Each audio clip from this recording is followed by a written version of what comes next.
my co-director, Dr. Daryl Hamlin, and my name is Xingyan Yang. I'm co-director of the ADP, and on behalf of our ADP team, we welcome you to our Times Talk today. So today we have two special guests, Dr. Christie Brungardt and Dr. Curt Brungardt.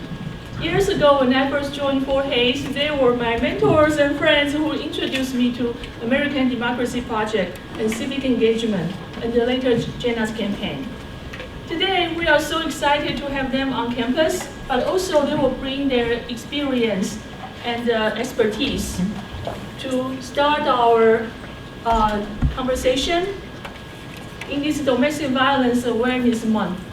Their presence and their Times Talk will bring us inspiration, hope, and strength. So welcome home, Christie and Curt. Thank you, Dr. Yin.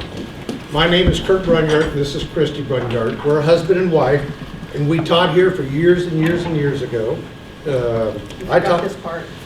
We are husband and wife, so we will interrupt one another. She will interrupt me and tell me what I'm doing wrong, and so everybody will be up to speed on that. Only when you need it. And that'll be constantly.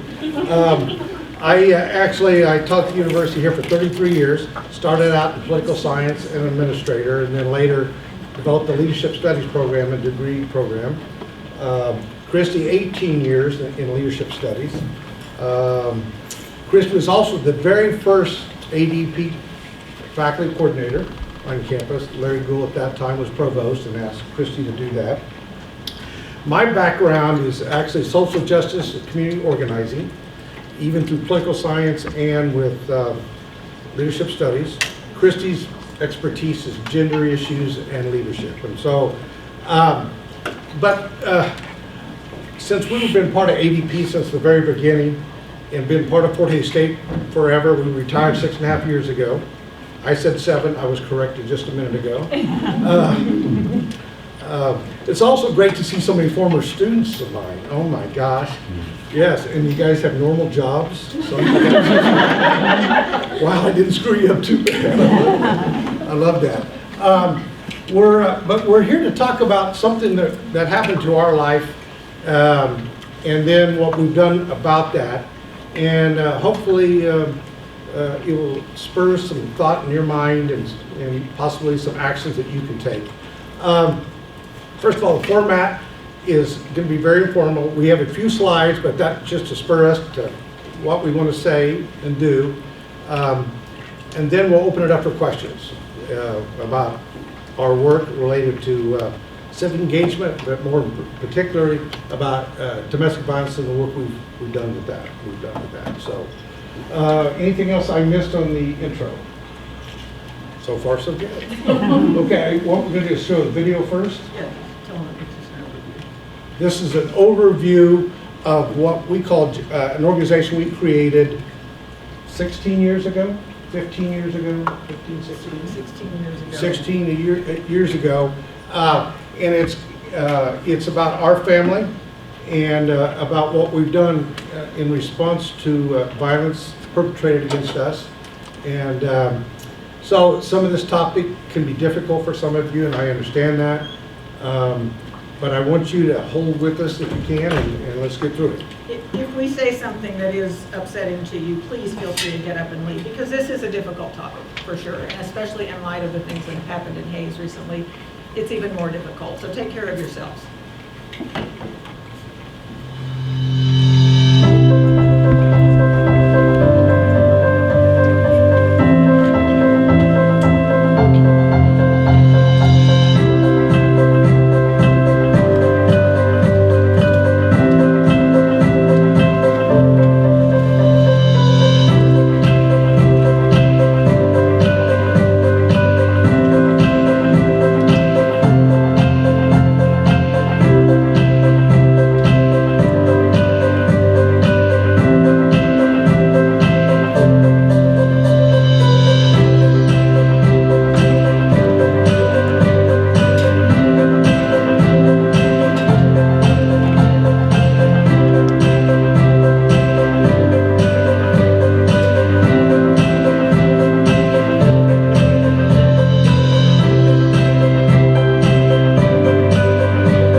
talk a little bit about our daughter, Jana.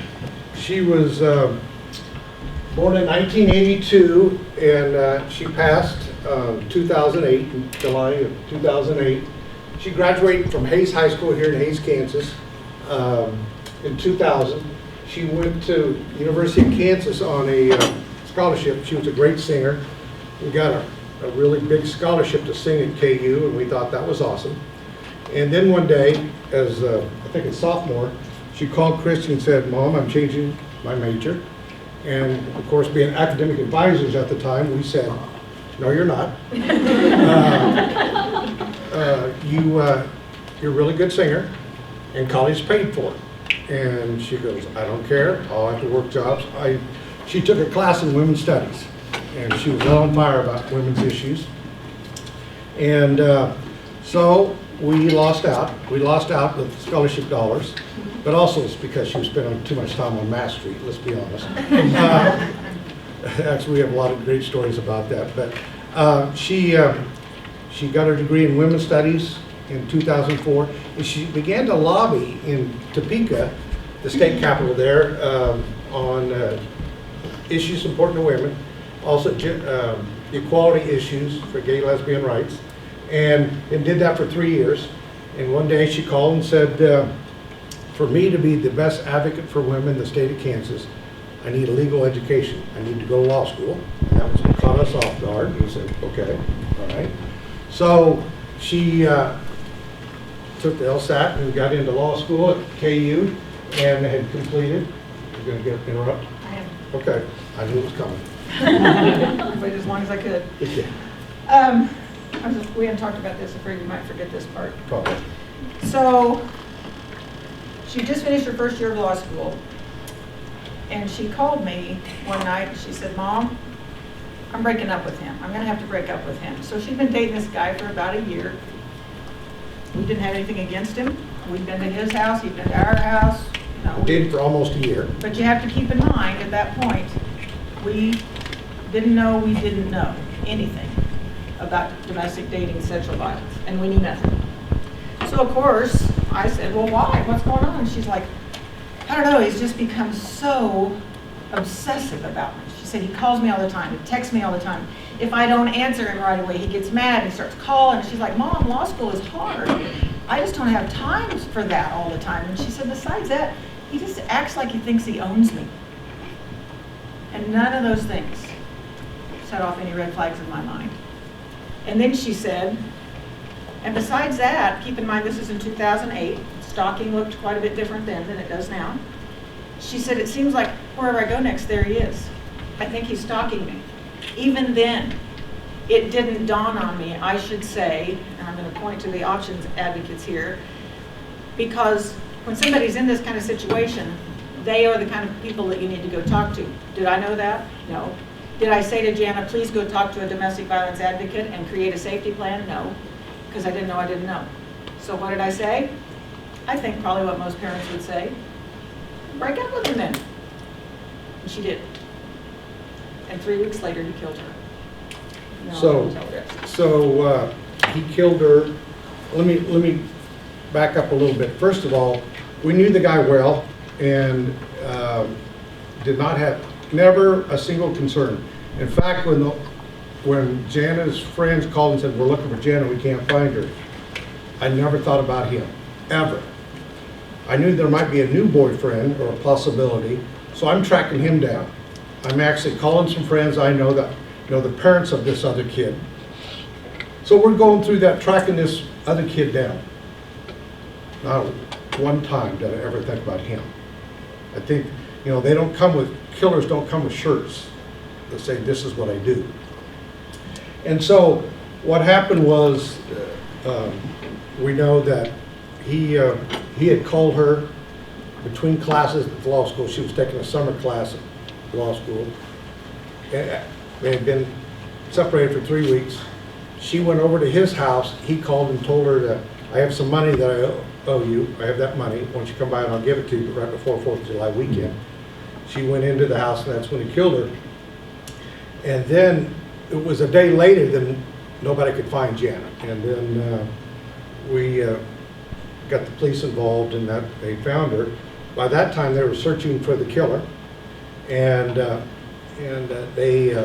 she was in his home, but they found him in a place called Elizabeth, New Jersey, from Lawrence, Kansas. This all happened in Lawrence, Kansas. They tracked him 3 days later to a place in Elizabeth, New Jersey, right outside New York City. He put up a scuffle, but they arrested him. And then the first night in jail, he hung himself. And just like that, we're planning 4th of July weekend at our lake home in Council Grove, Kansas. And we were planning the burial of our daughter and dealing with what just happened. And, you know, at the time that he committed suicide, I see now, very selfish, I was very mad at him. I wanted to confront him. I don't know why. I don't have that feeling anymore, but I went for about 5 years just pissed off that I wanted him to see me, and I wanted to see him. But the good news is about all that is that it gave us a chance to look at the positive sides of what we could do with this, rather than spend the next 5 to 7 years in the court system trying to put him behind bars and live with that issue, to be fighting that issue. Instead, within 2 years, we were working with the governor, lieutenant governor, the attorney general. We got a piece of legislation passed called House Bill 2517, worked on the Senate side a year later. We were just very busy. But one thing I want to share, okay, go to the next slide. Yeah. One thing I want to share is that Fort Hays State University was a key place to work, in the sense that I remember Larry Gold, the provost, my direct supervisor, said, Curt, you're paid by the citizens of Kansas, go do great things for Kansas. He said, if you don't get to class, make sure somebody covers you, whatever, we'll do it. You go change the state of Kansas. And what a great mind to say that, we work for citizens of Kansas, go do great things for you, and we'll cover classes. And so we did. And we did a couple things. One is we started working right away before we knew what the hell we were doing. And that's not all bad. But we also knew we had to learn, and we had to learn fast. I always said that we were part of all kinds of committees back in those days in Topeka, and I felt like we were third graders among graduate students. But we were learning fast. And if we would have waited to create Jana's campaign after we thought we knew a lot, hell, it had been too late. We learned and adapted. We kept learn and adapt. And so that's what we did. And, here's one of the things that Chris and I, for those of you that were in our classes know, we are extremely passionate about encouraging our students to go make the world a better place. I mean, just in everything we do, And my background was really race relations was my passion, and civil rights movement, and Christie was more the women's issues, but we were both social activists in the classroom. And here we had something happen to us. And I've been trying to train activists my whole life, and all of a sudden now it's time for me to leave the tower and go in the streets, and that's what we did. Because what kind of example would we be to our students? We're telling them to go do something, and then we're just sitting comfortably on the sofa in the house. And so we roll up our sleeves, we got really active, and we've learned so much about domestic violence. And we'll share a little bit of that with you, but through your questions, we'll probably do a lot more of that. I do want to bring up one issue, especially as it relates to this recent murder here in town. So often people see domestic violence as a private matter between partners. Sometimes that is that. But also there are innocent victims all the time. Children in a home, siblings in a home. I can't tell you how many fathers have died trying to protect their daughters from the daughter's husband. That's a statistic you want to look at. It's amazing how many fathers are dying protecting their daughters. First responders, as we know here in Hays. in Salina, Kansas, not many years ago, a janitor at a Holiday Inn was killed because he happened to be at the wrong place. I know of 8 people that died in a beauty salon because the guy came in to kill his wife. He knew where she worked, and then he killed everybody else in the room. Domestic violence is not a private matter. It is a community crisis that impacts all of us. And so I think that's important to remember. One other thing I'll share about one of the things I learned in domestic violence work, we've been doing this for a long time now, is I get so tired of people saying, why doesn't she just leave? You ever heard that? Have you ever said that? Why didn't she just leave? I'll tell you why. Well, let me give you, I'm going to say this. Jana did. Sometimes the worst thing you can do is leave. I know of a case right now, less than 60 miles from Hays, Kansas, where a wife is staying with her husband to keep her children alive. Any of you have kids? Let me tell you something. You'll do almost anything to keep your kids alive. These are adult children she's keeping alive by staying there. So before the next time you say, why doesn't she just leave? It is absolutely, and could be the worst thing, is to leave. And there's ways you can do this, but I just want to address those couple concepts or couple issues about domestic violence. This is you. This is me? Yep. One of the things we did when we didn't know what the hell we were doing, we were working in public policy area, but one thing we did do is that we started researching all areas of domestic violence. And one of the things that we noticed is that there's a lot of great people working hard to address and to work with victims of domestic violence. And really the movement started in the early 70s, actually before that, but early 70s it just exploded across the country, including Hays, Kansas. But one of the things we found out, and that needs to be done and continue to be done, but what we found out was that very few people were addressing the root causes of domestic violence and do prevention. So if we always address the victims of domestic violence, we're always going to have victims of domestic violence. So in addition, there needs to be another arm here to this, and that is, let's prevent violence before it occurs. And that is extremely difficult and complex. The reasons why certain men are violent and certain men are not is complex. And even as good men, extremely talented good men, reinforce a culture that makes the few percent who are violent continue to do that work. And it's complex stuff, but we realized early on that there's very few people doing prevention work. I mean, really hard day in and day out prevention work in this country. And we thought maybe as educators, college professors, people know something about curricula development, maybe we could help in that area. And that was the area we picked to work in.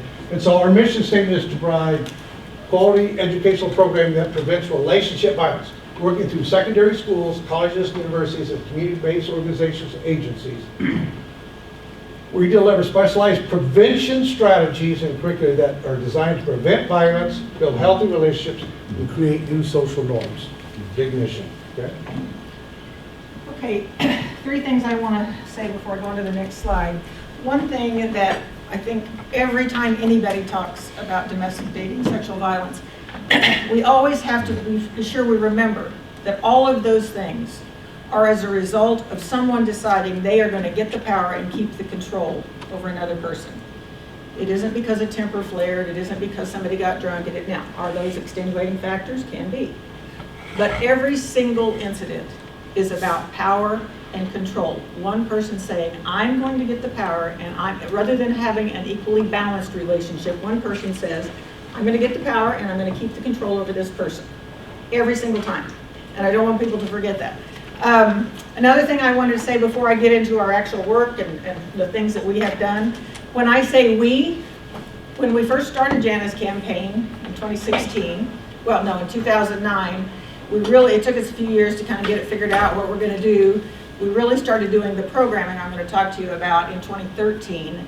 And it started out, Curt and I, for a number of years. It was Curt and I operating Jana's campaign out of our basement, out of a cardboard box, quite honestly, right here in Hays, Kansas. But today, I would like, I know I saw Grace, so Grace, could you please raise your hand? Annalise and Whitney, right here. These three people, so Annalise and Grace are Fort Hays State University students. I'm sure many of you know them. And they also work part-time at Jana's campaign. Whitney works full-time at Jana's campaign. And Katie Blackburn, I don't think she's here, is our executive director. But some of you may have heard some ads about Empty Place at the Table that's happening tomorrow night. It's our biggest fundraising event of the year. Guess where Katie is? Working on Empty Place at the Table. But they are the people that are making, so when we say we, now, it's these people and Katie. So we can't take all the credit for what's happening today. So I'm going to go into our programming, the things that we've done. When we very first started Jana's campaign, actually I had a 6th grade teacher from Topeka, Kansas, 3 weeks after Jana's death say to me, if you really want to do something about this stuff, you're going to have to start at least in the 6th grade. And of course I didn't know, remember? And I thought, you can't talk to 6th graders about this. Well, ends up, once we started doing it, 6th graders started asking us if we would go to their younger brothers and sisters' schools and talk to them. I had a kid say to me, he was in 6th grade, and he said, would you please go to my little sister's school because they're having a lot of trouble with some of these things as well. And at that time, I just thought, oh, we can't do that. Well, now we have principals of elementary schools calling us asking if we will come talk about these things. Of course, you talk about them differently than you do to middle schoolers and high schoolers, but there's ways to do it. You can teach consent to a 3-year-old. You just don't talk about sex. But you can talk about a lot of things, and you just do it in a different way. So when we started started doing this work, schools started asking us if we would come in and do all school assemblies. And so I did a bunch of those early on, and early on I thought, you really can't change somebody's behavior in an hour. I'm not sure these all school assemblies are doing that much good. And I actually said that one time in a room of administrators, and there were some counselors in there, and one of those counselors was like, Christie, you've been to my school, and yes, you were just there for an hour, so you may not think you changed behaviors, but I'm telling you, I have never been that busy for the next several months as after you were there. She said, you have changed a lot of things in an hour, so never say that. So we started doing all school assemblies, and then teachers started asking if we would come in and just speak to their classes. So we did that. Counselors started asking if we would come do different kinds of programming for them. Lots of them had different type of curriculum that they do. So we did that. So when you look at this map up here, I don't know, can you even read that from, Chelsea, can you even read that from the back? Well, you have way better eyes than I do, because I would never be able to read that. No, I can't read from here.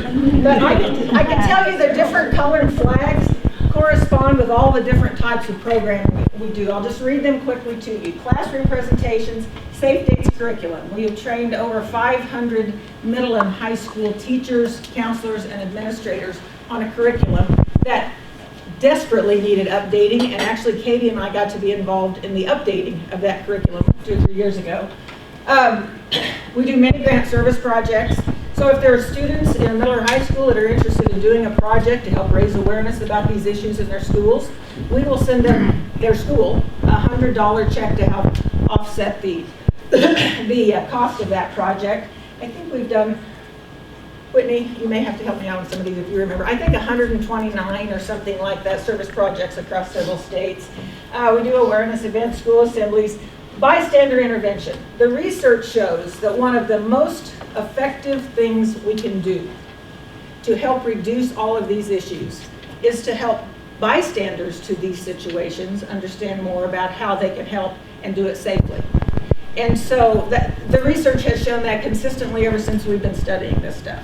And so we do bystander intervention training. In fact, we do it at Hays High School every single year for every single freshman class. It ends up taking us 2 full days Katie, probably Whitney, I'm not sure who else is going to do it this year, but it takes 2 full days to get through every class at Hayes High School, but it's talking about exactly that. What can you do in this kind of situation? Or what if it's so bad you shouldn't do anything? But until they know more about these things, they do nothing absolutely ever. And so bystander intervention training, I think, is critically important. We do some gender-specific presentations. Some of you may have noticed just in the last couple of weeks, Whitney and Annalise did a program at Hayes High School called Athletes as Leaders. So we do gender-specific when we work with just males or with just male coaches of male athletes. That's called Coaching Boys into Men. It's a national program that Curt actually has been on the advisory board before. And we've done tons of that, training coaches how to work with young men about these issues. But we also have Athletes as Leaders that actually works with the female athletes. That just reminded me of a third thing I wanted to say before I started into programming. We keep saying men, we keep talking about men as perpetrators. Statistically, men are perpetrators far more often than women, but there are female perpetrators as well. Men and women both can and do perpetrate these things. And so I never want us to get so wrapped up in it's only men doing these things. Sadly, much of the time it is, but not always. And we can't ignore that the rest of that time. Faculty and staff trainings, that's one thing that I wish we were doing more of. That's something I think there's a lot of room for growth there. So we started doing all of, I also wanted to say this. So you can see this map, and you will see there are 4 counties, Decatur, Clark, Kiowa, and Jewell, that we have never been in a school yet. So if any of you are from any of those places, please go back and talk to your administrators back at your schools and tell them, we're looking really bad here, because there's only 4 out of 105 counties that have not had Jana's campaign come in, and we are one of them, so let's change that. So if any of you are from there, let's talk. We started getting calls from Nebraska, and I was leery at first. I thought, I don't know. Well, it's up. Who knew? Nebraska has a law that mandates this kind of work in middle and high schools. Mandates it. Wouldn't that be a good thing for Kansas? But we don't have it yet. So we do all this exact same kind of things there. And then this map, so we have actually worked in 10 different states in middle and high school ages. But this is where we've done the most. And we went ahead and put Texas, Houston. We put Texas on here. The only place we've been is Houston, but there are a whole bunch of kids in Houston. So that's the only place. There are more people in Houston than the whole state of Kansas. That's the only place we've made it so far, but they kept us very busy. Before I went to that next slide, I wanted to say that then our next program area is higher education. And we're doing this pretty fast because we're trying to leave some time for questions. But we're going to quick go through higher ed. Right after Jana's death, of course, we worked here. We, by that point, had figured out we didn't know anything about any of this stuff. So we met with the Title IX coordinator. Now, I appreciate your Title IX coordinator today being here. Thank you very much. At that time, our Title IX coordinator was Keegan Nichols. I'm sure some of you remember Keegan, who is now Keegan Newkirk. And we sat down with Keegan and said, tell us how this works. Obviously, there's a huge need on this campus, just like there is every college campus across the country. But tell us how does this work? And she said, well, you're not going to like the answer. But she said, sadly, most of the conferences about all of this work are on either the East or West Coast. And she said it's so expensive to send us there that usually one of us gets to go. Well, now, any of you know anything about organizational culture know good and well that one person cannot go back, I don't care how much that one person learns, come back to a campus and change the culture. Won't ever happen that one person can do that. Keegan said what we need is way more people to be trained on this campus. And Curt said, it sounds to me like Jana's campaign needs to create regional and affordable conferences that we meet in different parts of the country, and we bring the speakers in so that the colleges and universities don't have that far to come. And we keep it very affordable. And so we hosted the first one,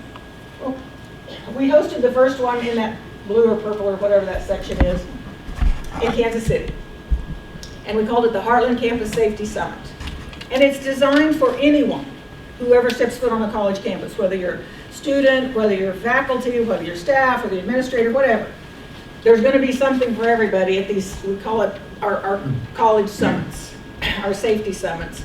And so we hosted the first one in Kansas City, and I think we will be having our, Whitney, do you know, is this going to be our 13th one next month? 14th, I think. 14th?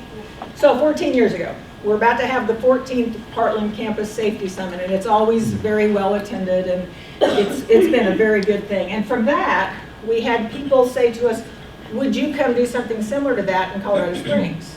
So we created the Rocky Mountain Campus Safety Summit.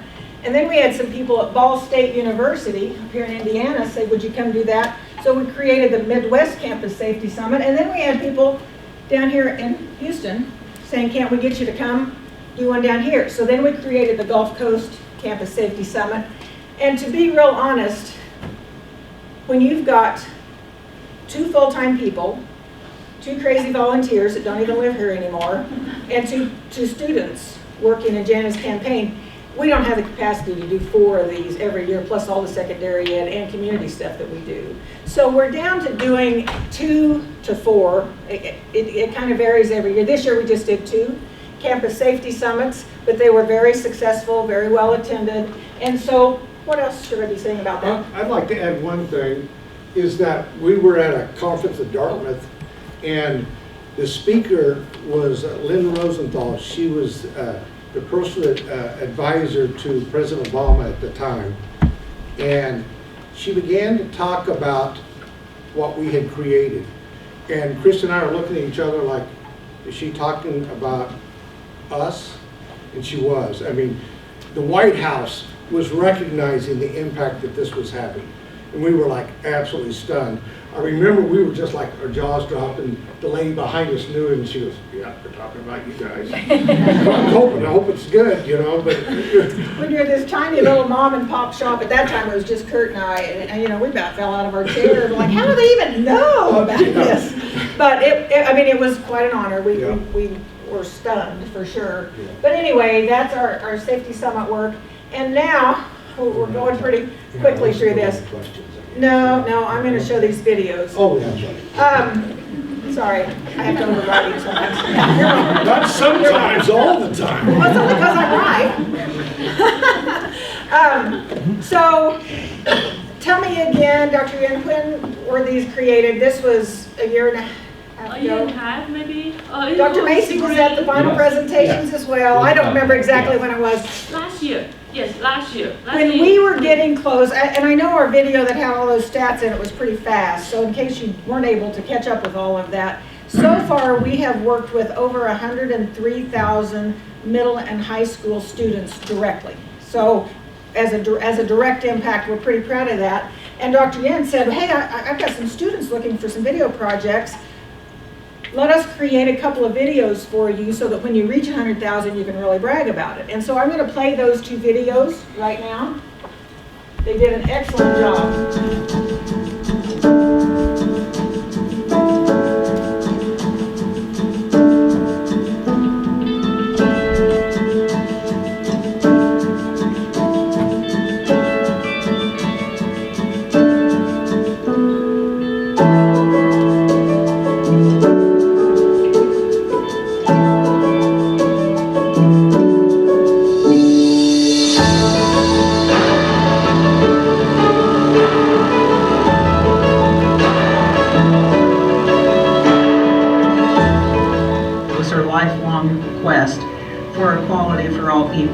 To Jana, nothing was more important than that.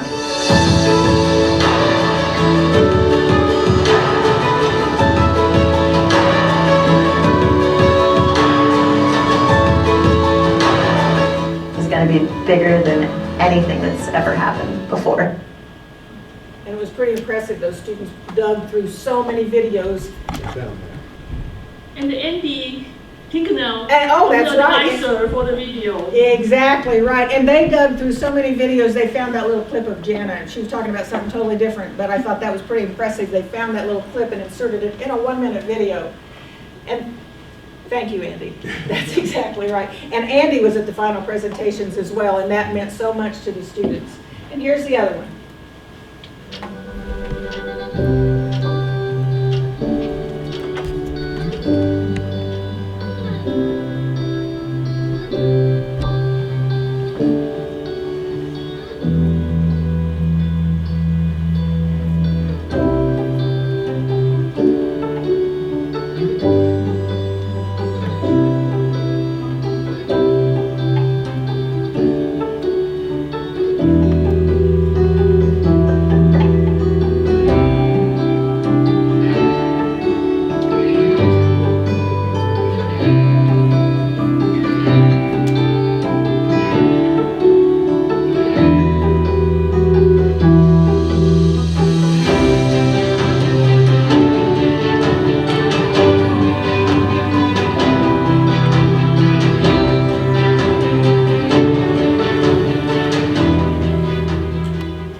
The exact awards that those 2 teams of students that created those videos have won. Yes, the last one you just watched, it won the at-large, first place at-large at the National Press Women Federation. That's a national organization. The student did very well. They placed first.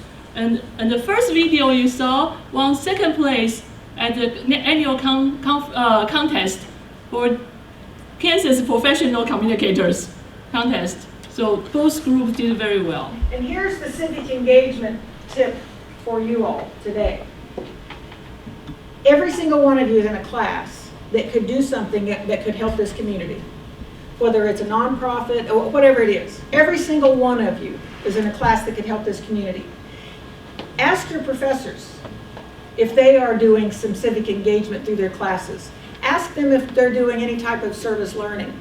I used to chair the Service Learning Committee here on campus, and I can promise you there is not a class on this campus that service learning could not be done through if a professor will get creative.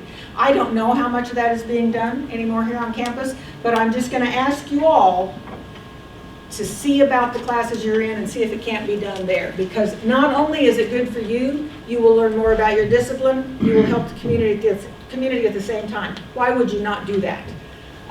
With that, we're going to open it up for questions, and you can ask anything about anything, because people often say to me, well, I just don't know if I should ask this. No physics questions. Yeah, I shouldn't say anything. Don't ask me math. But anything about Jana, people are always worried about asking me something about Jana. You know, I've had so many people say to me, how do you just stand up there and talk about her so matter of fact? How do you do it? And I will promise you this. It is much harder today than it used to be, because I used to do it almost every day. And I don't do it as often anymore. And so it is much more difficult. But the one thing I know for sure, I can still cry easily about Jana. But if I came in here and cried today, you wouldn't learn anything. And so I'm not going to cry today. I might tonight, but I'm not going to today. You can ask us anything about Jana, about domestic violence, about any of these issues. So what are your questions? Don't be shy about any of them. Thank you very much. How can communities work together to change the culture such that talking about domestic violence isn't like a taboo topic or seen as a private matter? And I would also invite you to, if you have input on any of these answers, please feel free. And Anna, I know you could do the same. I'll attempt to answer that. In doing our work, and when I was very active, a town in Minnesota called Alexandria, Minnesota, invited me to come and speak. And their whole community, from private business to nonprofit to the Chamber of Commerce, spent a week in October focused on this issue. And they talked about bringing people together that typically you wouldn't see in the same room, and brainstormed about and talked about relationship violence. And that, I thought, was an excellent way to reach out and find out what other people are doing, learning from one another. I know there's the community response efforts that I know that we've been a part of, but it's tough work. It has to be, well, no, I'll go too far on that one. We're on film, so. Go ahead. That's a good reminder. I will just say this. The most important thing a community can do is talk about it, because we have not talked about it as a society forever. I cannot tell you how many middle and high school students have come up to me and said, "Thanks for coming. I didn't know we could talk about this." We've done that to them as a society. So create places to have the talk. Make them happen. They don't happen automatically because people shy away from this. Create the space to make this kind of conversation happen, not once, not twice, but over and over and over. And you will slowly get more people coming to the conversation. The biggest problem that we're dealing with is society as a whole has shied away from it. I have brought this topic up in places that I know people thought, please don't go there. And I thought, I'm going there. This is where this is needed. And there's not many places in the state of Kansas right now that it's needed any more than in Hays, Kansas. So you have to create the places and make it happen. It won't happen on its own. Let me also say that oftentimes, domestic violence is seen as a women's issue. To me, it's a man's issue. The overwhelming perpetrators are male. Let's be honest about that. I mean, I know Christie's talking about both sides, but let's be honest. Overwhelming majority. And in my work, and I've spent now, feel like I have a PhD in masculinity and violence, is that one of the strongest root cause of gender-based violence is men's and boys' attitudes towards women. And once that's addressed, and often guys, and I shared this earlier, even as good guys are participating in a culture that makes fun of women. When we pick on a buddy, we call them female parts. Or we pick on our gay friends. One of the things I do is I spend a lot of time actually talking to men's groups. I've talked to Army divisions, I've talked to, I still go to Leavenworth Federal Prison, talk to men in prison about these issues. And this is difficult conversations to have. But to me, one of the root causes is men's view towards women, and we have a society full of them. From the movies we watch, to the music we listen to. Anyway. Another question. Actually, I want to follow up. Anytime you ask two college professors a question. and we've only given ourselves 20 minutes. That's stupid. But another thing I want to talk about with that, and I think I feel good about our relationship with Options, and it is collaborating with other entities and quit worrying about who gets the credit. That, I think, is so critical, and I think an impediment to so often these difficult conversations. So bring together various groups that typically wouldn't have come together and quit worrying about who gets the credit, just get the work done. I think that's going to be That's key to collaboration in any form. Right. Okay, another question. Chelsea. You I feel like I'm in a classroom again. I know. Oh my gosh, that's Chelsea, and also a former student and employee. Let's not go there. You'll have to have other conversations. You talked about you didn't know what you didn't know. And obviously your work is important with the students in session, helping them understand these red flags. But for parents, do you do trainings with parents so that they know those red flags as well? Great question. That is a great question. I have a great answer for that. We have tried. We have tried. I see them laughing.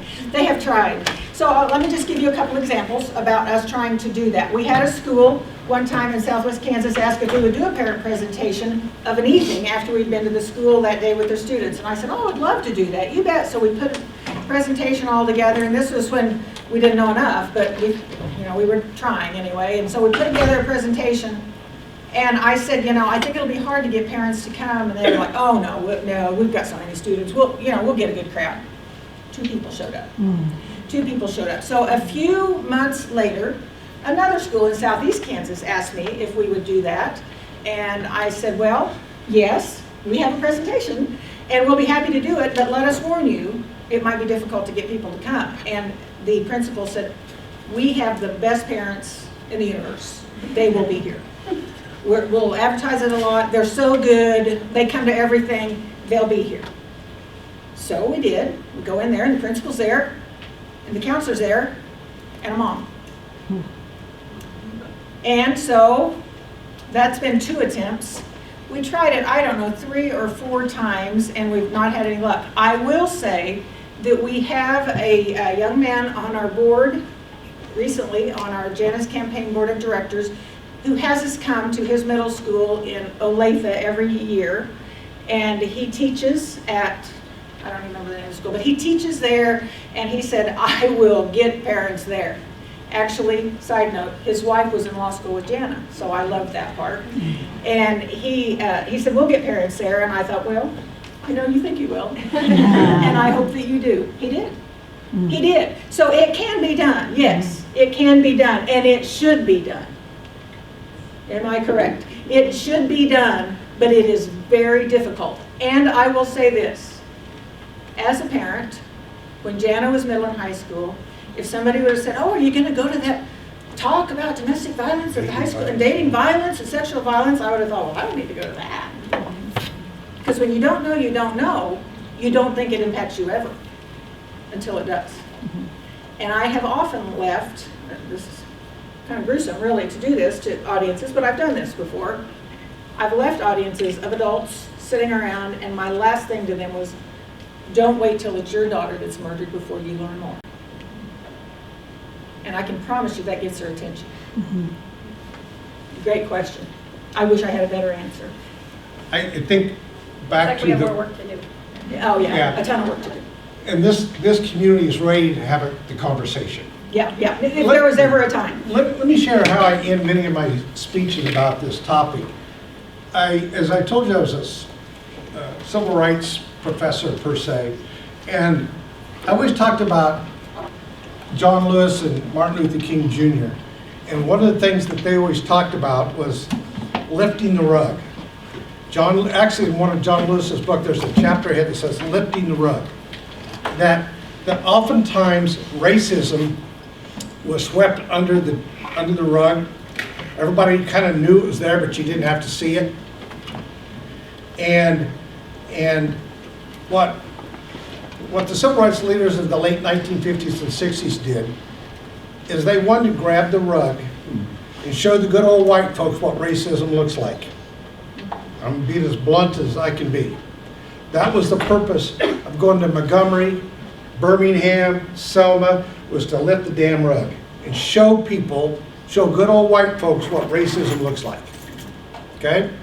Well, let me tell you, domestic violence is very similar. We all know that violence occurs. But you know what?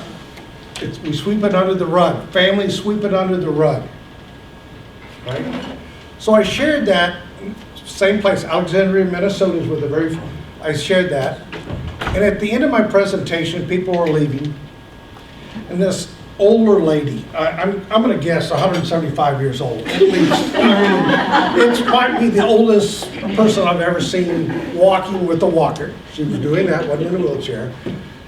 And she walks up to me and she's just like struggling. And so I met her halfway. They said, Dr. Brungardt, so-and-so wants to talk to you. So I get over there. She's about 4 foot, whatever. She's just a little lady. And she looks at me, red eyes, and just been crying and said, you know, Dr. Brungardt, I've spent my life standing on the rug, making sure it never got up.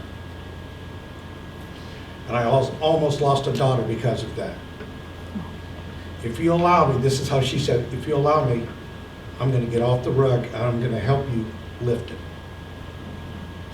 And I just like, my goosebumps, and I'm going, I believe you, lady, I believe you. You know, she's talked about spending her whole life hiding the family secret. And it almost cost her even more. And I thought that was such a powerful way. This community needs to be rolling up the rug. Let's look at family violence, because we know it's more than just a family, it's a community crisis, right? It's a community violence. But before you clean up the mess, you gotta roll back the rug. You didn't get rid of racism, you still haven't got rid of racism, but you know what? At least you roll it back and you look at it what it is, and you tackle it one by one. And that's what needs to happen with family violence and domestic violence. We have 5 more minutes. 5 more minutes. Anybody else have another question? The food's probably gone.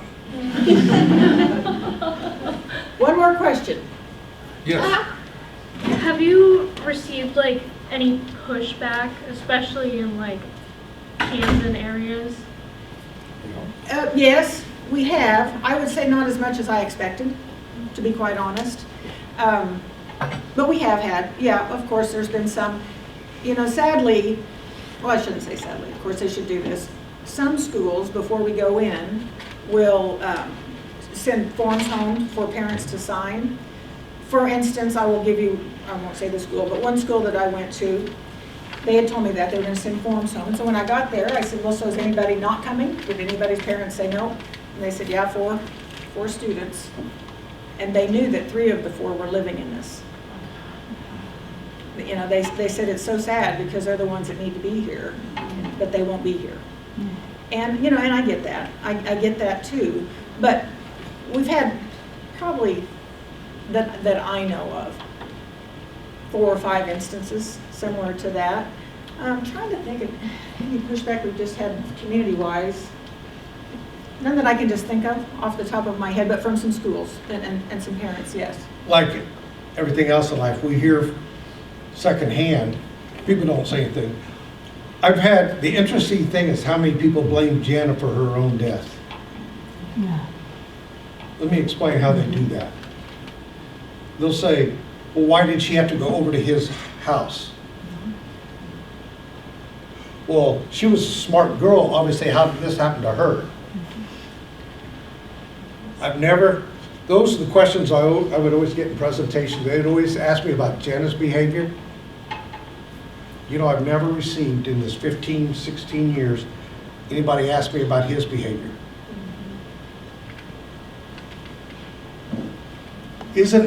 What I found out later about this is we want to make sure, we want to find out what the victim did wrong. We have a great need in society to find out. You know why? So that I won't do that. If we find out that it doesn't matter what you do, this still could happen to you, then all of a sudden, wait a minute.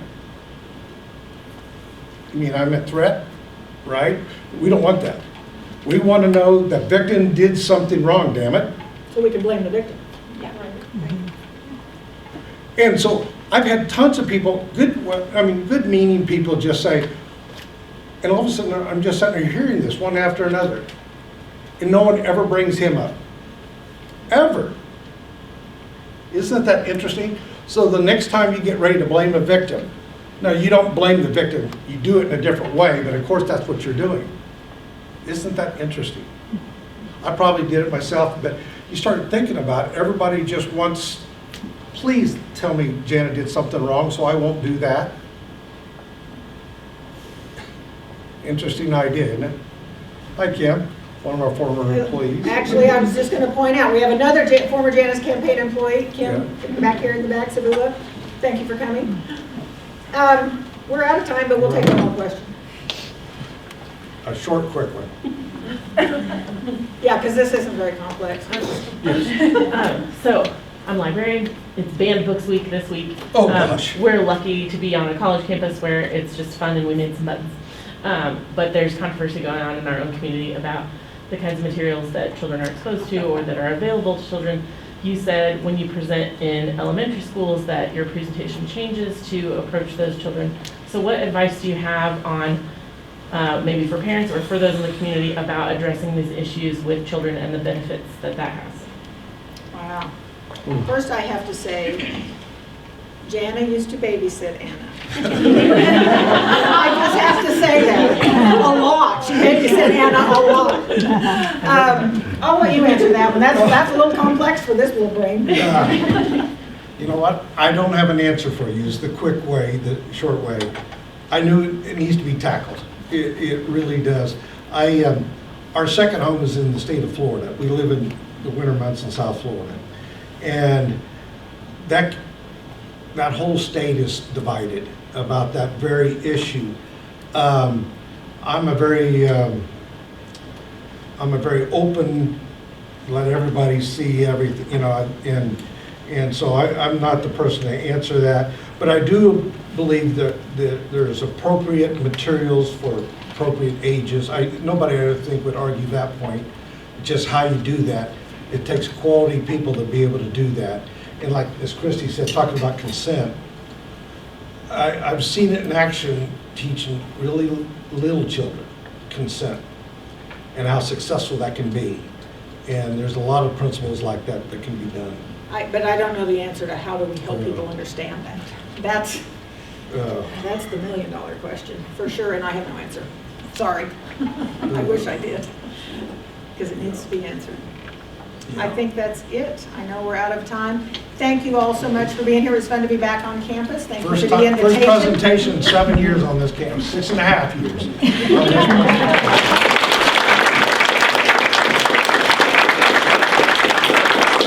We would love to have you follow us on our social media. If you have any questions, I'm just cbrungardt@gmail. Email me any questions that you didn't want to ask today. I'd be happy to answer anything. Thank you all very much. And if you email me, I'll forward it to her. I promise you that's true.